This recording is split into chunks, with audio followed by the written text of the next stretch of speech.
Tokyo, the capital of Japan, an ever-changing metropolis moving at the speed of light.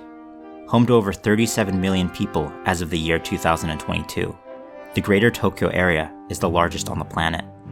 One doesn't even have to go far back to see the rapid changes which have undergone in the city's complex and many-fold history, with the area being prone to devastating natural disasters and home to lackluster historical preservation incentives. One day a district might look one way, and the next time you see it, it might be completely unrecognizable. With famous historical landmarks like the Nakagin Capsule Tower building, which was just demolished in the year 2022, as well as the romantic but small Harajuku Station building, which was likewise demolished to make room for a bigger station building, there is no guarantee that a beloved landmark will make it to the next day.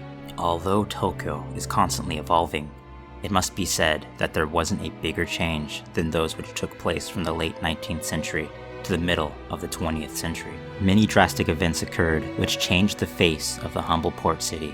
From the forceful opening of its ports by the Western world during the mid-19th century, the steadfast and unprecedented industrialization which took place soon after a new government formed, which placed power into the hands of the imperial family for the first time in centuries, as well as a major catastrophe which is enshrined in the memories of Tokyoites for the foreseeable future. Hand in hand with the changes and destruction came a period of rapid development and iconic landmarks marking the age of progression.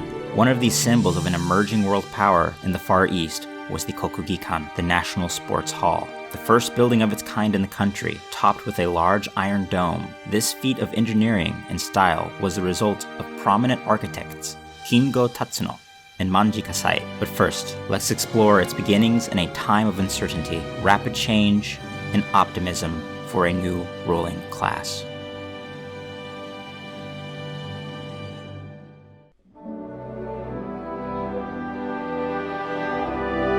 The year is 1868. The winds of change are overtaking the entire country of Japan as a new power structure begins to take over the fallen corpse of the antiquated shogunate, a hierarchy which had been in place since the end of the Heian period in the late 12th century. As of 1868, it was only 15 years prior when the Western world forced the Hermit Nation to open up its ports to the rest of the world, ultimately ending 250 years of the Sakoku isolation doctrine, which was put in place by the ruling Tokugawa faction. This was a time of utmost uncertainty. Delegates from various Western powers now took precedence in the new politics of the country, making it evident that there was a lot of work to be done to keep up with the new reality. No longer could this insular, anxious country hide in the bliss of the unknown. For many, this rude awakening was the inevitable truth. Prior news of the conflicts with the British and the Qing dynasty of China, which had resulted in the brutal Opium Wars, revealed the reality of Western imperialism to the Japanese before and during the forceful opening of their borders. Either you join them and compete, or become subjects of the power-hungry European powers. However, there was an upheaval. Along with the ruling Tokugawa government were the antiquated hierarchies, which left the majority of the Japanese population powerless to the ruthless samurai class, which had dominated society for far too long. This ultimately resulted in different factions vying for power in this uncertain time. The Tokugawa loyalists and those who supported the imperial family in their right to ascend to real power instead of being placated to a symbolic and puppet role to the shogun warlords. This led to a civil war which took place in this year of 1868. Suffice it to say, the ultimate victors was the Meiji Emperor and his faction. This ushered in a new period of reforms as well as increased foreign investment and development all throughout the country, in an attempt for the emerging nation to go its own way. But that is a story for another time. Among the chaos and uncertainty, the general population still partook in entertainment and activities which had flourished within urban centers for centuries. An obsession with the arts like kabuki theater and bunraku, and spectating sacred rites like that of sumo was a favorite pastime for the masses. Actors and sumo wrestlers being the ultimate stars in their day, being depicted in woodblock prints for the fans to collect and enjoy, not unlike how we admire the movie stars and athletes of today via merchandise like posters and trading cards. Some things never change. However, today we will explore the sacred sport of sumo and how a special Shinto ritual became the ultimate spectator sport in the Japanese metropolis of Edo, leading up to the aforementioned Kokugikan Stadium.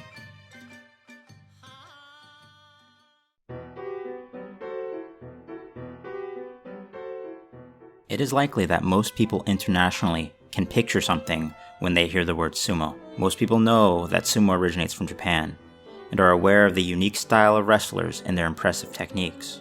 The sport, which is considered the national sport of the Japanese nation, goes back centuries in the form of special rituals. These rituals go as far back as antiquity. Mentions of the sacred origins of these rituals are showcased in the 8th century manuscripts, the Nihon Shoki and Kojiki.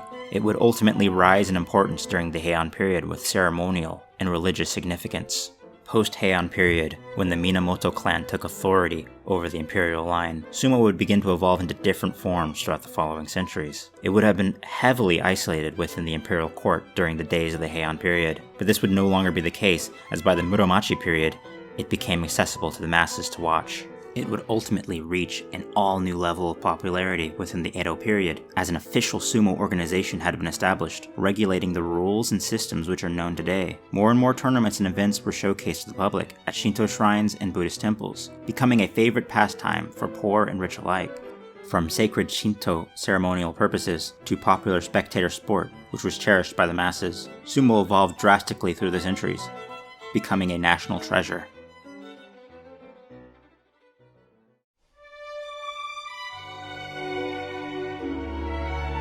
One of the most important venues for sumo tournaments within the old city of Edo was in the Ryogoku neighborhood along the Sumida River. In the precincts of this neighborhood was the Ekoin Temple. This was the prime location for sumo-related events. In those days, the largest outdoor arena could hold somewhere between 3,000 spectators. However, as the popularity skyrocketed, and more spectators came, it was evident that the temporary stadium which was being used within the grounds of the temple were not enough. At the close of the Bakumatsu period and into the Meiji era, this was evident. It would not be until 1906 that the Imperial Diet of Japan decided to develop the area right next to the temple into a permanent venue for the sport.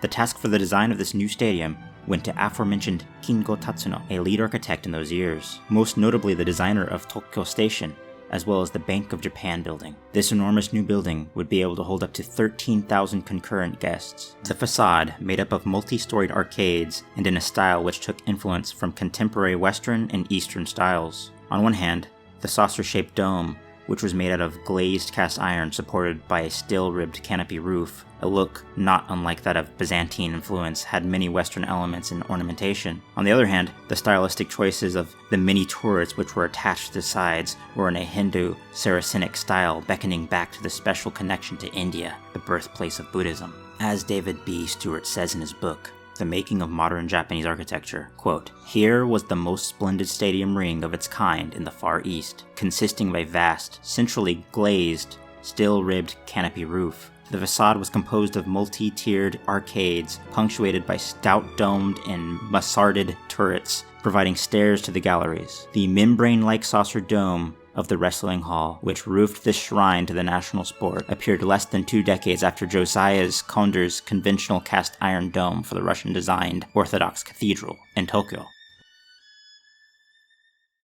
Whilst the project was ongoing, there was uncertainty in regards to the naming scheme of this massive project. Some proposed the name Shobukan, which translates into Home of Martial Arts. However, it was a poem from writer Suin Emi, titled Sumo is the National Skill of Japan, that proved to be accepted by his peers, leading to the classification of sumo being the national sport of the nation, as well as leading to the final naming scheme of the structure to Kokugikan, literally Hall of the National Sport. Now, stunning tournaments were housed under its legendary domed roof, which fondly gave it the nickname Daitetsu-san, or Big Iron Umbrella. One thing to note is that within the arena at the center of it all was the location for the dohyo, the arena in which sumo bouts take place. Suspended over the dohyo is the roof which resembles that of a Shinto shrine, beckoning back to its ritual origins within Shinto. At that time, the specific roof style which was used was a irimoya zukuri configuration, which is a hip and gable roof which the Japanese inherited from Chinese architecture during the 6th century. It would not be until the year 1931 that this style would be replaced with the Shinmei zukuri style roof, one that is in purely Japanese style with no outside influence. This at a time when state-sanctioned Shinto and nationalism was at an all-time high. Of course, this doesn't mean it is a correlation, however, it seems relevant to at least point out. Ever since then, however, the dohyo at official matches are roofed with the shinmeizukuri style. It is fair to say that when the Grand Kokugikan was completed in the year 1909, there wasn't anything quite like it in the whole of East Asia. It even inspired more Kokugikan arenas to be built around the country, like that of the Osaka Kokugikan, which took influence from the Tokyo style, featuring an impressive dome. It can be said that this was a magnificent undertaking, and now the country has a permanent monument to the spirit of the national sport, sumo.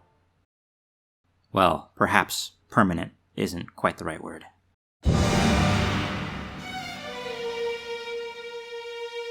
The Kokugikan was now the mecca for the sport of sumo, a monument to its importance and growing popularity in the years of the Meiji period. However, it wouldn't be long before disaster struck. 8 years after its completion, in 1917, the 6th year of the Taisho period, a devastating fire broke out inside the building, completely destroying it to the point of no return. The structure would have to be rebuilt, and it was in the year 1920 in a similar style. However, some elements like the Indo-Saracenic style were scrapped for a more Western appearance. While the building was out of commission, tournaments in Tokyo were held at Yasukuni Shrine. But if you thought that was bad, it only got worse. Enter the Great Kanto earthquake of 1923. The city of Tokyo has had a history of devastating disasters, from earthquakes to major fires which plagued its Edo period history. This undoubtedly shaped its citizens to be accustomed to the destructive will of their homeland. Even with that in mind, the ultimate devastation that the Great Kanto earthquake created would live on in the subconscious of the nation for years to come. It was on a Saturday, September 1st in the year 1923. Out of nowhere, a massive earthquake with a magnitude of 7.9 wreaked havoc in the Kanto region for several minutes. Within moments, firestorms broke out through the dense neighborhoods throughout the city. Even a natural phenomenon known as a fire whirl, a whirlwind induced by fire, played havoc amongst the city and contributed to the uptick in devastating deaths.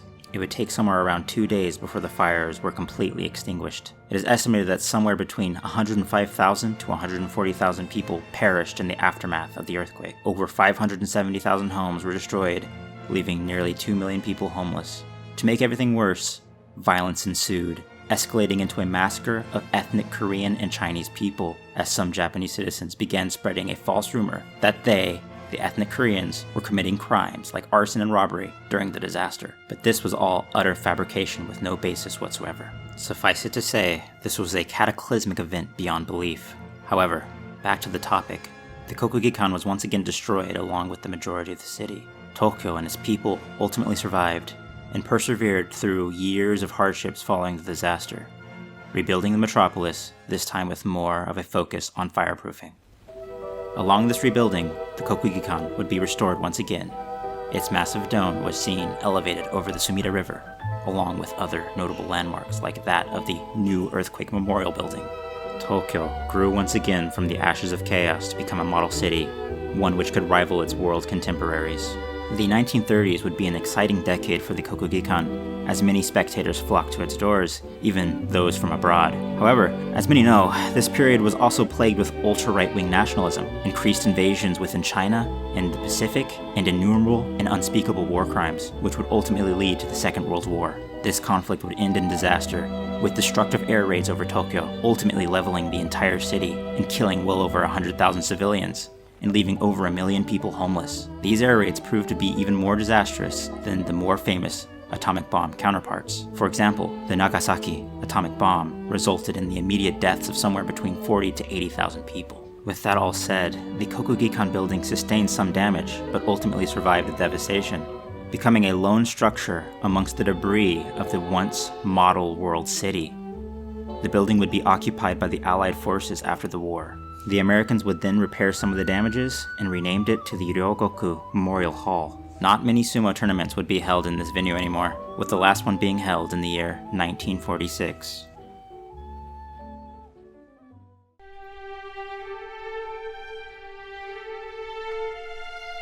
Following the occupation, the Kokugikan, or Memorial Hall as it is now called, became a venue for the stationed soldiers in Tokyo.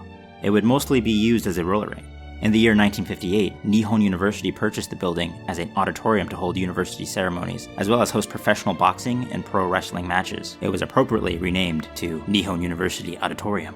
The city of Tokyo was transforming yet again before the populace's eyes. The barren wasteland of the bombed city once again became a metropolis, reflecting the emerging styles of the mid-century and beyond. It wouldn't be long before the Kokugikan and other pre-war buildings, which survived the bombing, fell into obscurity in an age moving away from their pre-war past and searched for a new destiny, one being the ally of the United States, not its adversary. The Kokugikan building would eventually fall into disrepair, failing the building code and not meeting fire regulation, becoming a fraction of its former self. So its fate was sealed in the year 1983 as demolition began, closing the chapter of the old Kokugikan to the annals of history.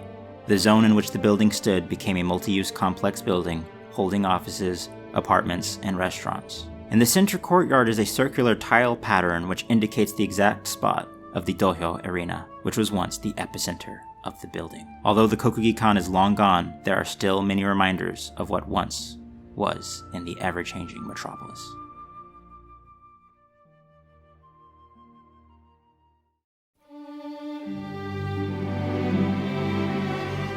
Although the first Kokugikan is lost to the annals of time, it still lives on through its successors. When the building was occupied by Allied forces, the Sumo venue would ultimately move across the Sumida River to Kuramae, the other historic location where sumo bouts were held historically in Edo. This structure, built in 1949, designed in a pure Edo style, reminiscent of Japanese castle architecture, would be the new Kokugikan for decades to come.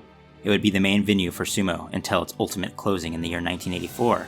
At the same time, a new stadium was being built yet again in the Ryogoku district, a few blocks away from the original. This new hall would finish in January 1985, becoming the newest home of sumo. Named yet again Ryogoku Kokugikan, the spirit of the former venues lives on in this state-of-the-art facility where the centuries-old tradition flourishes.